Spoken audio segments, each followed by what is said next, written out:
Cerita dimulai ketika seorang pemuda lagi nonton TV acara musik dan juga sedang menelpon istrinya. Mendapat pesan masuk di laptopnya, dia berjanji kepada istrinya untuk akan kembali.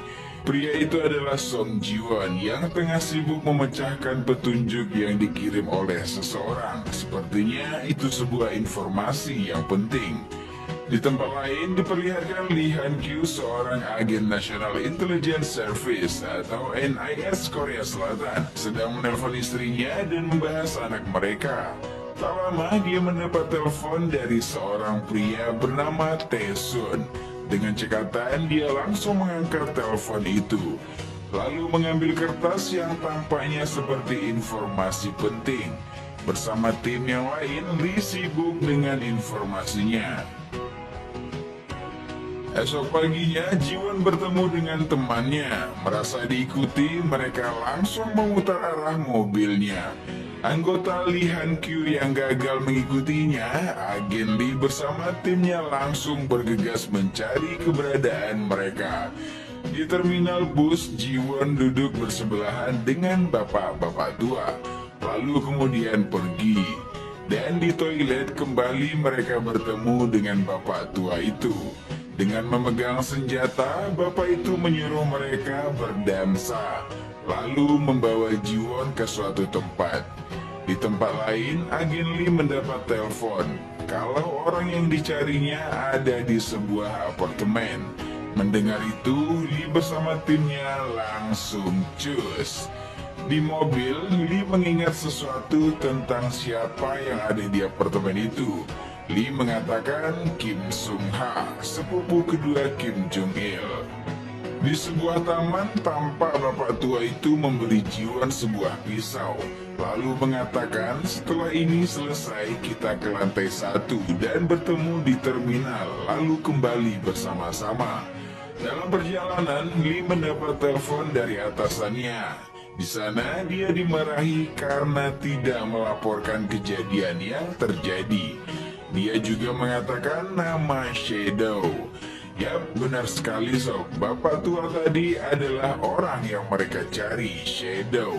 Dia jugalah orang yang mengirim informasi pada Ji-won pada awal film tadi. Di rumah target, Shadow tanpa ragu-ragu menembak ibu-ibu beserta anaknya. Ji-won yang kaget hanya bisa terdiam. Tak berapa lama, target sesungguhnya datang bersama sang anak. Yap, dia adalah Kim Sung-ha, sepupu kedua Kim Jong-il. Kim Sung-ha dianggap pengkhianat negara karena menulis sesuatu yang membuat pimpinan Korea Utara merasa dipermalukan. Shadow langsung menembak. Saat mau menembak sang anak ditahan oleh Ji-won. Pas pula agen NIS datang. Ji-won pun dianggap sebagai pengkhianat oleh Shadow. Padahal dia nggak tahu apa-apa, cuma ngerasa kasihan aja ya kan. Yap, Ji-won pun berhasil menyelamatkan anak kecil itu, lalu membawanya keluar. Saat di luar, Ji-won melihat wajah agen Lee Han-kyu dan dia juga melihat tampang sang teman Kim Tae-sun yang telah berkhianat. Nah, jadi sob, Ji-won dan Shadow itu adalah agen mata-mata utusan Korea Utara. Begitupun Tae-sun yang rupanya berkhianat dengan membocorkan informasi pada Lee Han-kyu untuk menangkap Shadow. Ji-won yang sudah di luar, dia pun kabur. Begitupun dengan Shadow yang lari. Agen bersama rekan mengejarnya, namun gagal. Shadow pun menghilang. Di terminal, Ji-won menepati janjinya untuk bertemu, namun Shadow tak kunjung datang. Yap, pasti dong ya, karena Ji-won sudah dianggap pengkhianat. Bagi negaranya, pengkhianat tak dimaafkan. Makanya Shadow nggak datang. Di rumah sakit, Lee Han-kyu lagi-lagi dimarahi bosnya. Singkat cerita, Lee Han-kyu pun dipecat karena dia bergerak sendiri dan tidak melaporkan kejadian sebelumnya kepada atasannya. Sehingga dia banyak kehilangan anggota timnya dan juga aksi tersebut menelan korban dari warga sipil.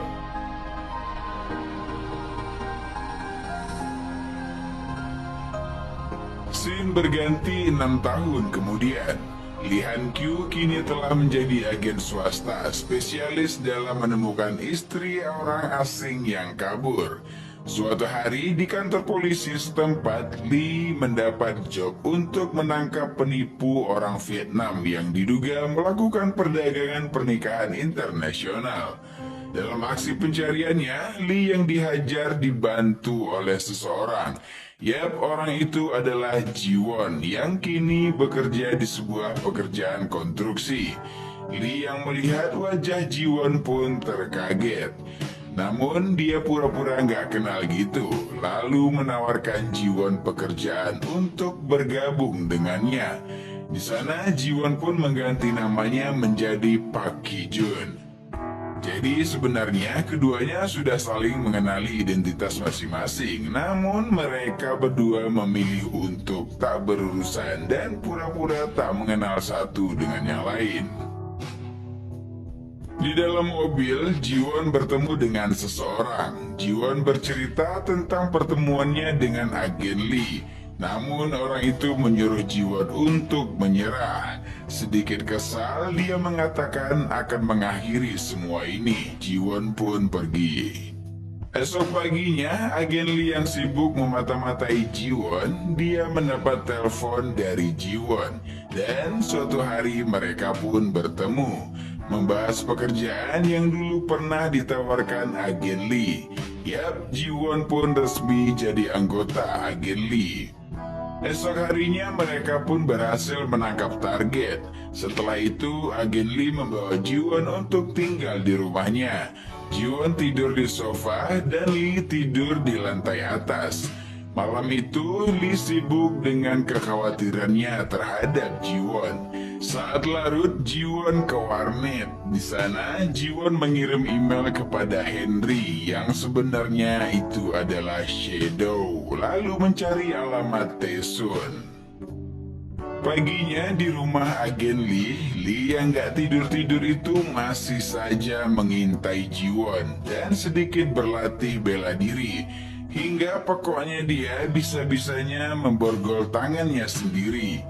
Tak lama Ji-won pun pulang dan membantu Lee mencari target baru. Lee yang begadang tadi malam agak oleng membawa mobilnya. Di suatu tempat mereka pun berpencar dan akhirnya Ji-won menemukan wanita yang mereka cari. Lee yang kaget gimana cara Ji-won bisa gampang menemukannya. Ji-won pun mengatakan kalau dia meyakinkan mereka secara manusiawi. Setelah sampai ngantarin wanita itu, keluarganya memberikan upah secara manusiawi juga. Mendengar itu tentu saja agen Lee menerimanya. Mobil mereka pun penuh dengan upah yang manusiawi. Hingga ayam berani-beraninya melompat. Kejadian itu membuat mereka akhirnya bisa tertawa bareng. Hingga di rumah mereka makan bersama serta saling cerita tentang keluarga. Hari demi hari mereka disibukkan mencari seseorang. Kegiatan yang dilakukan Ji-won itu selalu ditulisnya di email kayak berita acara gitu ya. Lalu mengirimkannya ke alamat bernama Henry tadi. Namun tak pernah dibaca. Hari libur, Ji-won mengintai pergerakan sang bos, agen Lee. Yap, dia menemukan Taesun dan Lee bertemu, dan Lee memberikan sesuatu kepada Taesun. Di rumah, Taesun terkaget melihat adanya Ji-won di dalam. Mereka pun berantem. Setelah selesai, ujung-ujungnya mereka curhat. Lalu Taesun memberitahu kepada Ji-won kalau agen Lee sudah tidak bekerja di agensi NIS lagi. Ji-won pun terdiam. Di tempat lain, agen Lee bertemu dengan teman-temannya. Temannya yang membantu dalam pencariannya memberikan alat pelacak kayak GPS gitu kepada Lee. Saat tiba di rumah, agen Lee diam-diam mengambil jam tangan Ji-won, lalu meletakkan GPS tadi ke jam tangannya Bang Ji-won. Suatu hari, Ji-won yang sudah rapi izin untuk reunian dengan teman-teman SD-nya. Yap, Lee pun langsung mengintai Jiwon. Dalam pencariannya, Lee mendatangi seorang pastor. Sedikit diancam dengan kekerasan, pastor itu mengatakan tentang Injun adalah kliennya. Mereka pun akhirnya ngobrol. Jadi Jiwon ngaku sebagai Injun ke Pak Pastor itu. Lalu pastor itu bercerita tentang Jiwon. Kalau Jiwon memiliki anak dan istri di Korea Utara dan sudah 7 tahun tidak bertemu. Serta dia dicampakkan oleh negaranya sendiri. Dia tidak bisa menyerah karena ada keluarganya dan ingin membawa keluarganya ke sini. Makanya dia minta bantu ke kita, kata pastor. Namun biayanya sangat mahal. Sontak teman Lee mengingat apartemen yang dulu pernah dikatakan Jiwon. Jiwon membutuhkan uang untuk membayar apartemennya. Oh, jadi itu maksudnya ya, apartemen adalah keluarganya. Mendengar perkataan pastor, Lee dan kawannya terdiam.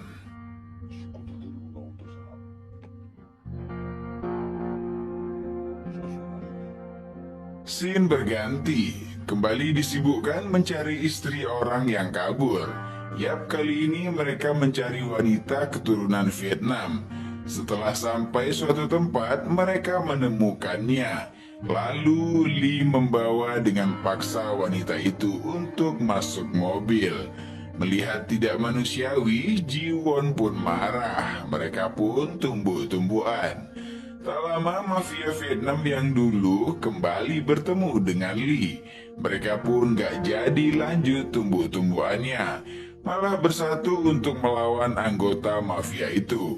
Saat pimpinannya berhasil dilumpuhkan oleh Lee gak jadi memborgolnya karena dia ingat perkataan Jiwon. Kalau itu tidak manusiawi, yap, mafia itu pun dilepaskan walau akhirnya dia ditendang. Mereka pun pergi ngantarin mbak itu, tapi tidak ke suaminya. Suaminya jahat, sering mukul. Mereka pun bantuin mbak itu untuk bertemu dengan keluarganya. Saat di rumah, Lee menyuruh Jiwon untuk menganggapnya sebagai saudara, namun ditolak unyu oleh Jiwon. Mereka pun tidur. Gak mau bersaudaraan, tapi lihat tuh tingkah tidurnya. Paginya, Lee menyiapkan perlengkapan untuk mendoakan ibunya Jiwon. Saat Jiwon membungkuk, Lee mengatakan dia dengar kalau Korea Utara membuka pelayanan. Pelayanan di sini dapat diartikan seseorang yang bisa membawa orang pindah negara, seperti Jiwon yang menginginkan membawa keluarganya ke Korea Selatan. Mendengar itu, Jiwon marah dan mengeluarkan pisau ke arah Lee. Jiwon merasa kalau rencananya sudah ketahuan.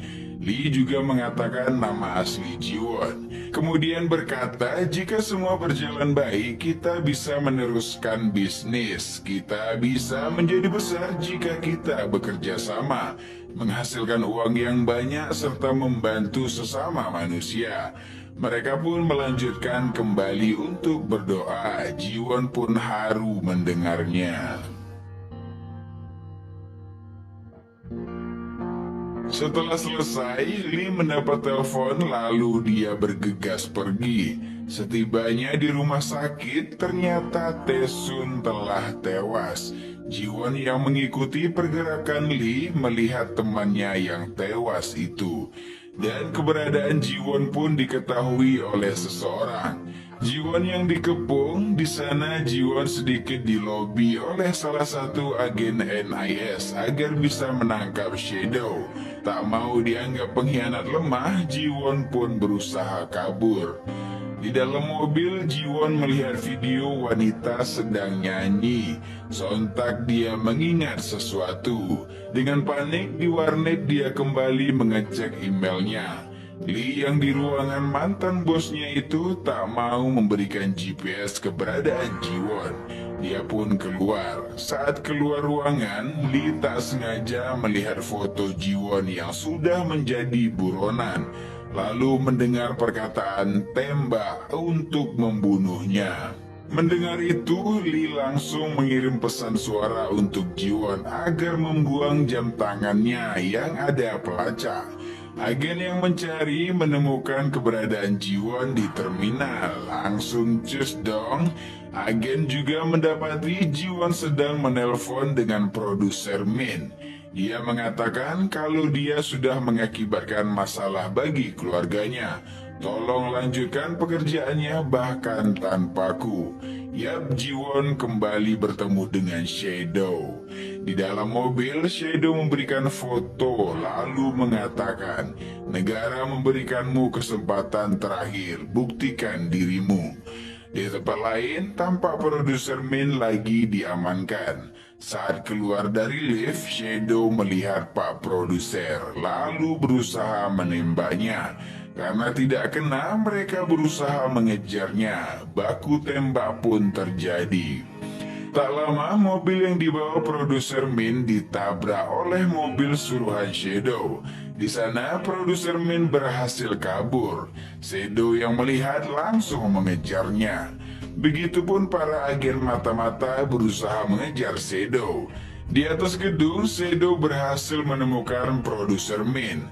Saat mau menembaknya, terdengar suara agen Lee. Lalu Lee menemukan Jiwon. Dengan segera, Lee langsung membuang jam tangan Jiwon.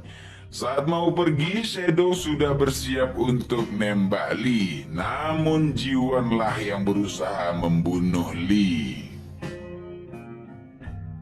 Produser yang terbaring menanyakan siapa kelompok yang mengirimmu. Kemudian Jiwon menanyakan kembali apa maksud perkataan produser Min barusan. Seolah dia berpikir sesuatu yang lain. Tanpa ragu-ragu, Shadow menembaknya hingga berkali-kali. Jiwon berkata lagi, itu bukanlah perintah dari atasan, kenapa kau tembak? Dan menanyakan tentang kematian Taesun. Apakah itu atas kehendakmu sendiri? Lalu Shadow menuduh Jiwon pengkhianat juga dengan menodongkan senjatanya dan mengatakan tentang penyeberangan keluarganya ke Korea Selatan. Saat itu tiba-tiba ada orang tersendat. Ternyata Om Lee Han-kyu tidak mati. Jiwon malah menyelamatkannya. Shadow lalu berusaha membunuh Lee, namun ditahan oleh Jiwon. Lee kemudian berusaha melindungi Jiwon dengan menodongkan pistol ke arah Shadow. Jiwon dan Shadow pun bertengkar, lalu mereka jatuh dari atas gedung. Para agen yang melihat langsung menghampiri Jiwon. Saat mau menyelamatkannya, ternyata Shadow masih hidup dan berusaha menembak mereka. Tak lama, Lee datang menghampiri Jiwon. Yap, Shadow lagi-lagi berusaha menembaknya, namun gak kena. Lee yang sudah memegang pistol langsung menembak Shadow. Shadow akhirnya mati. Jiwon yang berdarah berusaha berkata kalau dia tidak mengkhianati siapapun. Dengan segera Jiwon dibawa ke rumah sakit.